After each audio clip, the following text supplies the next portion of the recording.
নমস্কার বন্ধুরা, কেমন আছেন সবাই? আজকে নতুন একটি ভিডিওতে আপনাদের সবাইকে স্বাগত জানাই। আমার যে সমস্ত বন্ধু যে প্রান্ত থেকে দেখছেন, বড়দের জানাই প্রণাম এবং ছোটদের অনেক অনেক ভালোবাসার শুভেচ্ছা জানিয়ে আজকের ভিডিওটি শুরু করছি। আর প্রথমেই বন্ধুদের অনুরোধ করব যে ভিডিওটি স্কিপ না করে পুরো দেখার জন্য। আজ চলে এসেছি এক ঐতিহাসিক খোঁজে। কী খোঁজে সেটা সবই ধাপে ধাপে জানাবো, তবে যাচ্ছি একটা অন্য কারণবশত। ওই যে আগের দিন ডাক্তারখানায় কলকাতায় গিয়েছিলাম বললাম না, তো আগের ভিডিওতে আপনাদের বলেছি সেটারই কিছু পরীক্ষা নিরীক্ষা করার জন্য, যে শরীরের কোনো পার্টস অঙ্গ প্রত্যঙ্গের কিছু প্রবলেম এসেছে, সেইগুলোই একটু পরীক্ষা নিরীক্ষার জন্য তমলুক এসেছিলাম। তো যাই হোক, এসেই যখন পড়েছি, সেই আশাটাকে আমি আর একটু অন্য কাজে লাগালাম। কী কাজে লাগালাম সেটা অবশ্যই আগে জানাবো। তো চলুন বন্ধুরা, কী কাজে লাগাই সেটা আপনাদের সাথে শেয়ার করে নিচ্ছি। মধ্যান্তর যুগের অপূর্ব স্থাপত্যকলার নিদর্শন তমলুক রাজবাড়ি। আজ তা প্রায় ধ্বংসপ্রাপ্ত। তাই সেই জন্য ভাবলাম, এসেই যখন পড়েছি সেই ঐতিহাসিক রাজবাড়িটি একবার না দর্শন করে গেলে ভীষণ মনটা খারাপ হবে। কারণ অনেক ব্যাকুলতা মনের মধ্যে জানার, দেখার, সেই ব্যাকুলতাকেই চিন্তাভাবনা করে ডাক্তারখানা থেকে ফেরার পথে ভাবলাম একবার কমসে কম জায়গাটা ঘুরে আসি। আর তমলুক মানেই তো একটা ভাবাবেগ বলা যায়, আমাদের ইতিহাসের পাতায় তার নিদর্শন সবসময় পাওয়া যায়। তাম্রলিপ্ত বন্দরের কথা আমরা ইতিহাসের পাতায় পড়েছি। বিপ্লবী শহীদ মাতঙ্গিনী হাজরা জন্মসূত্রে তমলুকের ছোট্ট হোগলা নামক ছোট্ট গ্রামে দরিদ্র কৃষক পরিবারে জন্ম হয়েছিল তার। সেই তমলুকে পা রেখেছি, আর পা রেখেই গেটের গোড়ায় পৌঁছে গেছি রাজবাড়ির। হ্যাঁ, তমলুক রাজবাড়ি আজ আমাদের গন্তব্যস্থল তমলুক রাজবাড়ি। যদিও তার আজ কোনো ধ্বংসাবশেষ ছাড়া কিছুই নেই, কিন্তু তার ইতিহাস যে অনেক কথা বলে। সেই ইতিহাসের খোঁজে এত মনে ব্যাকুলতা, কোনো দিকে না তাকিয়েই গাড়ি থেকে নামা মাত্র ভেতরে এগিয়ে চললাম। এগিয়ে গিয়ে দেখলাম ভেতরে গ্রিন সবুজ রঙের গ্রিল দিয়ে চারিদিক বেষ্টন করে ঘিরে রয়েছে ওই রাজবাড়িটিকে। গেট খুলে দিল ওখানকার গার্ড দাদা। যে প্রাচীন রাজবাড়ির দর্শনে আজ এসেছি, কালের সময়চক্রে আজ তার ভগ্নদশা। সঙ্গীহীন বা নিঃসঙ্গ হৃদয় ভাঙার ব্যথা, কত প্রাচীন ইতিহাসের গল্পের সাক্ষী হয়ে দাঁড়িয়ে আছে এই রাজবাড়ি। ময়ূর বংশের রাজাদের দ্বারা নির্মাণ করা হয়েছিল এই রাজবাড়ি। মধ্যান্তর যুগের স্থাপত্যকর্ম কতটা সমৃদ্ধ ছিল, তমলুক রাজবাড়ি তার প্রত্যক্ষ প্রমাণ বহন করে আছে। কাঠামোর দুই দিকের অধিকাংশ অংশটি বর্তমানে ধ্বংসপ্রাপ্ত প্রায়। আর এই জায়গাটি দেখতে পাচ্ছেন, এখানেই নাকি এক সময় রাজ দরবার বসত। এই যে চারিদিকের এই দালান দিয়া, চারিদিকে চতুষ্কোণে ঘেরা এই দালানটি, এখানেই নাকি। আর কথা অনুসারে শোনা যায় যে ময়ূরবংশীয় রাজাদের দ্বারা এই রাজবাড়িটি নির্মিত হয়েছিল।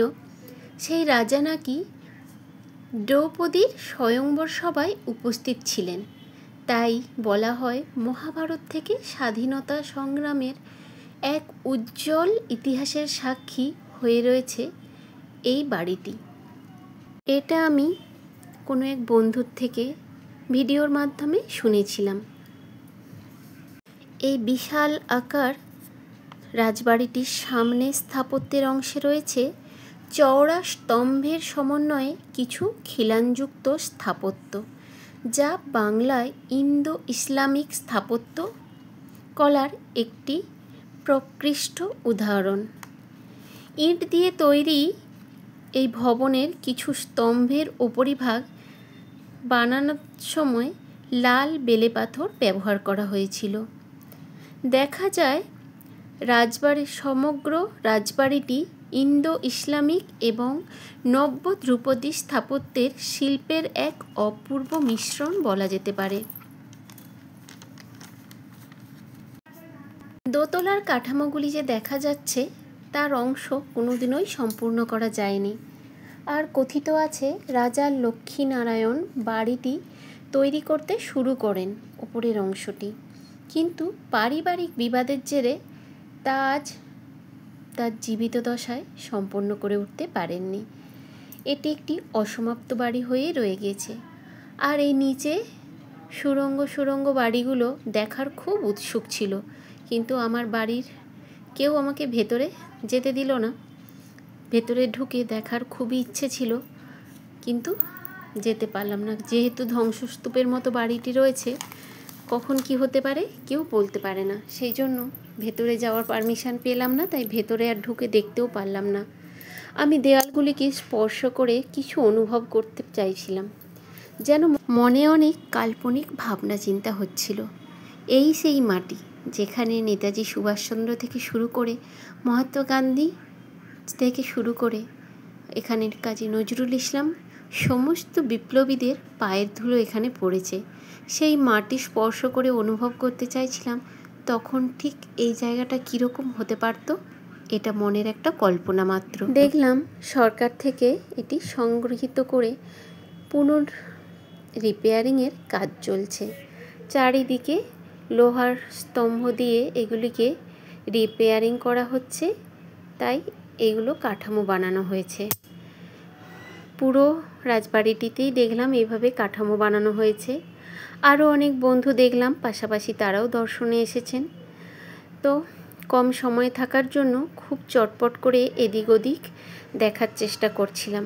যেহেতু বেশি সময় নেই, আবার ফিরে আসতে হবে, সেই জন্য বেশিক্ষণ দাঁড়ানোর সময় ছিল না। তার উপরে এত প্রখর রৌদ্রের তাপ, দাঁড়ানোই যাচ্ছিল না, কারণ মাঝখান দিয়ে কোনো ছাদ ছিল না, ফাঁকা।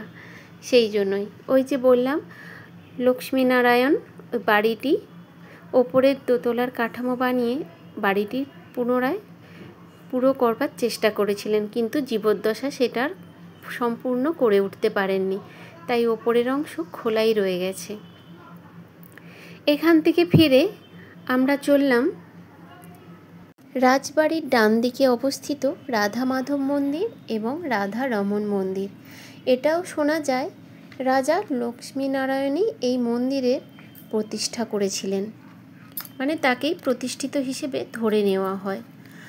ভেতরের মূর্তিগুলি অধিষ্ঠান করছে। রৌদ্রের তাপের জন্য ভীষণ, মানে একদম দুপুরে যাওয়া হয়েছিল, তাই ভেতরে আর ওঠা হয়ে ওঠেনি। দরজা বন্ধ ছিল, তাই ভেতরের মূর্তির ছবিটা নিতে আপনাদের পারলাম না, দেখাতেও পারলাম না। বাইরে থেকে যতটা সম্ভব আপনাদের দেখালাম। মন্দির একদম পরিষ্কার পরিচ্ছন্ন, ভেতরে মূর্তিগুলো খুব সুন্দর। বাইরে থেকে যতটা দেখা যাচ্ছিল খুবই, মানে একদম এতটাই সুন্দর, ক্লিন এবং নিট অ্যান্ড ক্লিন যেটা বলা হয়, পবিত্র স্থান, একটা শান্তিময় জায়গা। সেখানে ফিলিংসটাই এইরকম আসছিল যে ভীষণ একটা শান্তিপ্রহর জায়গা। কিন্তু এতটাই রোদের তাপ, বেশিক্ষণ দাঁড়ানো যাচ্ছিল না। চারিদিকের মেঝেগুলো খালি পায়ে চলা যাচ্ছিল না, ভীষণ রোদের তাপের জন্য সব গরম হয়ে গেছিল। যে লক্ষ্মীনারায়ণ এই মন্দিরটি নির্মাণ করেছিলেন। যাই হোক, লোকমুখে যেটা প্রচলিত, ওখানকার যেটা মুখে কথা শুনলাম সেটাই আপনাদের সাথে শেয়ার করেছি। খুবই সুন্দর, পবিত্র, একদম মানে নিষ্ঠাময় জায়গা, শান্তিপূর্ণ মন্দিরটি। এর পেছনেও নাকি একটি মন্দির রয়েছে, কিন্তু আমাদের সময়ের অভাবের জন্য পেছন দিকে আর যাওয়া সম্ভব হলো না। ফিরে এলাম পুনরায় রাজবাড়ির পেছন দিকের অংশে।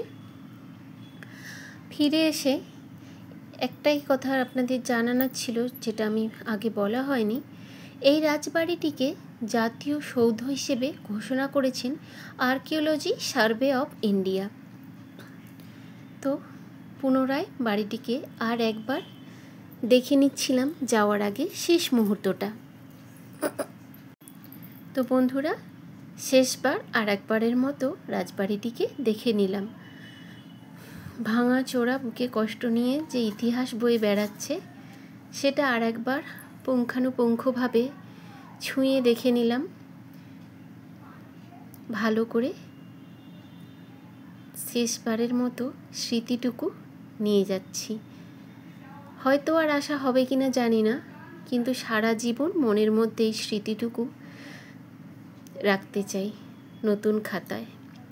তো যাই হোক, রাজবাড়ির পেছনে ফিরে এসেছি। চলুন এবার যাওয়া যাক রাজবাড়ি সংলগ্ন পুকুর ঘাটে। তো কিন্তু তার আগে এটা আপনাদের দেখাতেই হচ্ছে, পুকুর ঘাটে যাওয়ার আগে এই যে স্ট্যাচু দুটি আপনারা দেখতে পাচ্ছেন এটা হচ্ছে নেতাজি সুভাষচন্দ্র বসু এবং রাজা সুরেন্দ্র নারায়ণ রায়। তো তার আগে কিছু কথা বলে নিই। লবণ আইন অমান্য আন্দোলনের সময় এই রাজবাড়িতে বিপ্লবীদের থাকার ব্যবস্থা করা হয়েছিল এবং এখানে নেতাজি সুভাষচন্দ্র বসু যখন সভা করতে এসেছিলেন তখন ইংরেজ শাসনকালে নেতাজি সুভাষচন্দ্র বসুকে কোনো সভা করতে দেওয়া হচ্ছিল না। তখন রাজা সুরেন্দ্র নারায়ণ রায় অসীম সাহসের পরিচয় দিয়েছিলেন, রাজবাড়ি সংলগ্ন আমবাগানে নেতাজিকে নিয়ে সভা করেছিলেন। সেটা ইতিহাসের পাতায় স্বর্ণাক্ষরে লেখা আছে। এই সেই আমবাগান এবং আমবাগানের পাশে এই সেই পুকুর, যাকে ঘাট পুকুর নামেও পরিচিতি। তো এই ঘাট পুকুরেরও কিছু কাল্পনিক কথা রয়েছে, যেটা ওখানকার স্থানীয় বাসিন্দাদের মুখে শোনা যায়। এই ঘাট পুকুরের নাকি কেউ আজ পর্যন্ত এই পার থেকে ওপার সাঁতুরে পার করতে পারে না। আর কথিত রয়েছে এই পুকুর পাড়ের মানে চারিপাশের কোনো একটি গাছে নাকি শিকল বাঁধা রয়েছে, যে শিকল ওই গাছ থেকে সোজা চলে গিয়েছে পুকুরের মাঝ বরাবর অবধি। আর সেই শিকল ধরে অনেকেই ওখানে যাওয়ার চেষ্টা করেছেন, কিন্তু আজ পর্যন্ত কেউ নাকি ফিরে আসতে পারেনি। তো যাই হোক, এটা লোকমুখে শোনা এবং আরও কিছু বন্ধুদের থেকে আমি এটা জানতে পেরেছি। আর এটাও শোনা যায় যে রাত্রিবেলায় নাকি এই পুকুরের পাড় ধরে গানের শব্দ শোনা যায়। সবটাই একটা গা ছমছমে ব্যাপার না? হ্যাঁ, ভীষণ ওই জঙ্গলে আমবাগানে ঢোকার সময় বেশ একটা গা ছমছমে ব্যাপার হয়েছে। কারণ গল্পটা আমি আগে শুনেছিলাম, সেই জন্যই আপনাদের সাথে শেয়ার করলাম। আর দেখছেন তো এই ঘাট পুকুরের ছবি। হ্যাঁ, বলা যেতেই পারে এটা পুকুর না, একটা বিশাল বড় দিঘি, যার আরপারও দেখতে কত দূর দেখতে হচ্ছে। আমি একটু গা ঘেয়ে বসে দেখার চেষ্টা করছিলাম যে কতটা বড় হতে পারে। অসীম যার সীমা সত্যিই দেখে ভয়ঙ্কর একটা গা ছমছমে ব্যাপার লাগছিল। তো যাই হোক, দিঘির কথা তো আপনাদের শোনালাম। এবার দেখুন আমবাগানের ছবিটা। ঢোকার মুহূর্তেই দেখলাম বেশ কয়েকজন স্কুল ছাত্রী জামরুল কুড়োচ্ছে। জামরুলগুলো দেখুন পুরো বাগান ভরে পড়ে রয়েছে, আর ঠকঠক করে আমগুলোও পড়ছে। আমবাগানে জামরুল, আমবাগান, কত ফলের ছড়াছড়ি। খাওয়ার বোধহয় কেউ লোক নেই, নইলে এত পড়ে থাকে। যাই হোক, আমি কয়েকটা ওর মধ্যে থেকে কুড়িয়েছি। বিশ্বাস করুন, এত লাল জামরুল আর এই সাদা জামরুলে ভরা বাগানটি আমার তো আসতে ইচ্ছে হচ্ছিল না, মনে হচ্ছিল আর কিছুক্ষণ থেমে যাই। বন্ধুরা, আমার না আসতে ইচ্ছে হলেও আসতে হলো। আপনাদের ভিডিওটা কেমন লেগেছে অবশ্যই জানাবেন। ভালো থাকবেন, সুস্থ থাকবেন। দেখা হচ্ছে অন্য একটি ভিডিওতে। নমস্কার বন্ধুরা।